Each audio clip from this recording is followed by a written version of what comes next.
মিছিল করেছি এক দফা দাবিতে, সেটা হচ্ছে রাঁচির যে হত্যাকারী তাকে শনাক্ত করা না পর্যন্ত এবং তাকে সর্বোচ্চ শাস্তি দেওয়া না পর্যন্ত আমরা ক্লাসে কখনো ফিরব না। এবং এরপরে ক্লাস কেন, সকল প্রাতিষ্ঠানিক যত কার্যক্রম আছে আমরা সেগুলোও বন্ধ করে দিব যদি রাঁচির হত্যাকারীকে যদি শনাক্ত না করা হয় এবং সর্বোচ্চ শাস্তির আওতায় না হয়।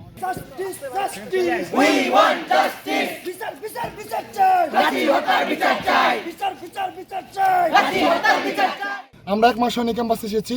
আমাদের বনন্তে বৃহস্পতি শুক্রবার যে ছুটি ছিল, এই ছুটিতে তার স্বপ্ন ছিল সে বাসায় যাবে, কিন্তু তার মা বাবা যে এরকম একটা অপ্রত্যাশিত লাশ পাবে সেটা আমরা কখনোই আশা করিনি। আমাদের ভবিষ্যতের জন্য আর কোনো লাশ না পড়ে, ভবিষ্যতের জন্য আর কোনো জীবন না হারায় এভাবে অপকাঠামোগত। এখন আমাদের দাবি হচ্ছে যতক্ষণ না পর্যন্ত বিশ্ববিদ্যালয় প্রশাসন থেকে রাঁচি হত্যার যিনি মূল হোতা তাকে আইনের আওতায় না আনা হচ্ছে, ততক্ষণ পর্যন্ত আমাদের যে কর্মসূচি সেটা থাকবে। তবে আমরা ভিসি স্যারকে বা বিশ্ববিদ্যালয় প্রশাসনকে 2 দিন সময় দিব।